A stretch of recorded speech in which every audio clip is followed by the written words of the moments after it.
50억짜리 타운하우스의 입주 조건이 공개되면서 메리와 우주의 90일 위장 결혼은 단순한 이벤트가 아닌 현실이 되어버립니다. 시상식까지만 함께하면 끝날 줄 알았던 계약은 옆집에 사는 감시자 백상현 상무가 버티고 있는 상황 속에서 3개월간의 동거로 이어질 예정이에요. 전세 사기로 살 곳조차 잃은 메리에게 이 집은 유일한 피난처이지만 우주에게는 회사 사촌과의 내기와 가족의 압박이 얽힌 피할 수 없는 덫이 됩니다. 그렇게 두 사람은 타운하우스의 현관문을 함께 열며 가짜 부부로서의 첫날 밤을 맞이하게 됩니다. 입주 첫날 밤, 신혼부부답게 한 방만 써야 한다는 업체 측의 계약 조건을 확인하고 메리는 순간 말을 잃습니다. 그러나 실태조사 일정표와 설치된 CCTV를 보며 이 관계가 단순한 연극이 아니라는 것을 실감합니다. 등을 맞댄 채 한 침대에 누운 두 사람 사이엔 어색한 정적이 흐릅니다. 그때 메리의 휴대폰에서 알림이 울리는데요. 전 남편 김우주가 보낸 조롱 섞인 메시지였어요. 이를 본 메리는 얼굴이 굳고 옆에서 눈치를 본 우주는 알 수 없는 불편함을 느낍니다. 그는 아무 말 없이 불을 끄고 등 뒤로 번져오는 이상한 긴장감을 애써 삼킵니다. 다음 날 아침 명순당 본사에서는 또 다른 전쟁이 벌어집니다. 고필련 회장은 손주 우주의 행보를 주시하지만 고모 김미연은 그를 못마땅하게 여기며 이웃이라는 상무 백상현에게 은밀히 연락합니다. 두 사람이 진짜 부부인지 확인하려는데 스파이가 필요한 것이죠. 한 집에 머물며 같이 작업하게 되는 프로젝트를 처음으로 프레젠테이션하는 우주는 사촌 응수의 방해로 발표 자료에 오류가 발생하며 곤경에 처합니다. 모두가 술렁이는 가운데 문이 열리고 메리가 회의실로 들어섭니다. 그녀는 차분히 수정 전 파일이 잘못 사용된 것이라고 설명하며 진짜 디자인 파일을 꺼내 보입니다.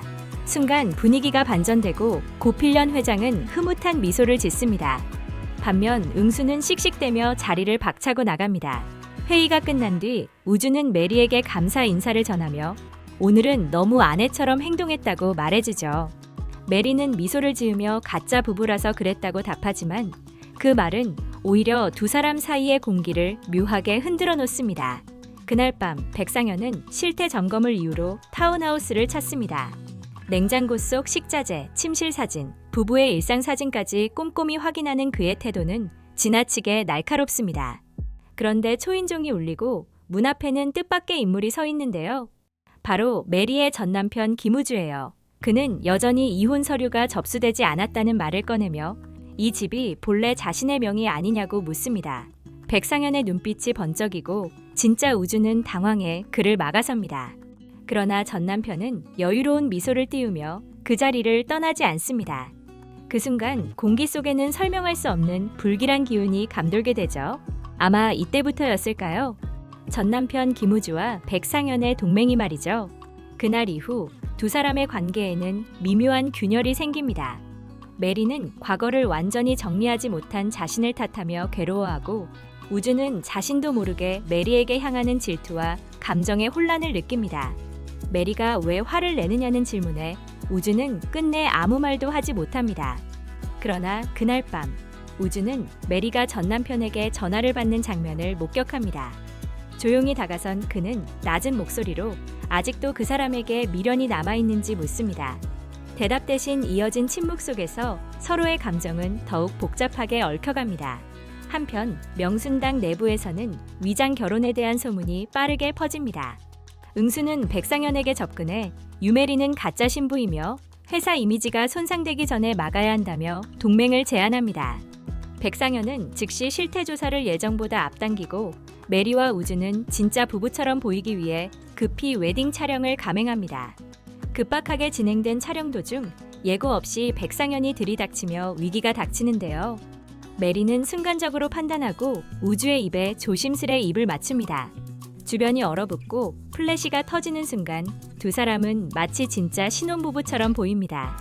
그 장면은 그대로 기사로 퍼지고 메리는 얼굴이 붉어진 채 도망치듯 자리를 떠납니다. 그날 밤 우주는 창가에 서서 깊은 한숨을 내쉽니다. 가짜라면서도 왜 이렇게 심장이 뛰는지 자신도 알 수 없는 감정이 가슴속에서 소용돌이칩니다. 며칠 후 우주는 창고를 정리하다가 낡은 인형 하나를 발견합니다. 인형에는 그만 울랑께 라는 자수가 새겨져 있습니다. 순간 어린 시절 교통사고 현장에서 자신에게 인형을 건네던 소녀의 목소리가 떠오릅니다.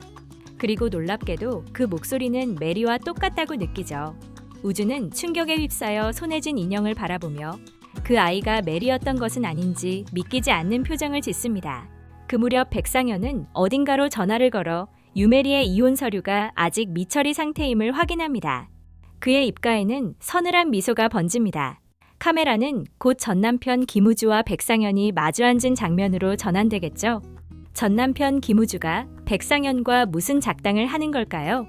두 사람은 50억짜리 집을 그냥 둘 수 없다는 듯 음모를 주고받습니다. 화면은 타운하우스의 불빛으로 천천히 전환되고 서로 등을 돌리고 누운 메리와 우주의 실루엣이 비칩니다. 처음엔 서로의 이익을 위해 시작된 가짜 부부 관계였으나 하루하루 지날수록 그 마음은 어느새 계획에서 벗어나고 있는데요. 가짜와 진짜의 경계가 무너지는 그 순간 그들은 과연 어떤 선택을 하게 될까요?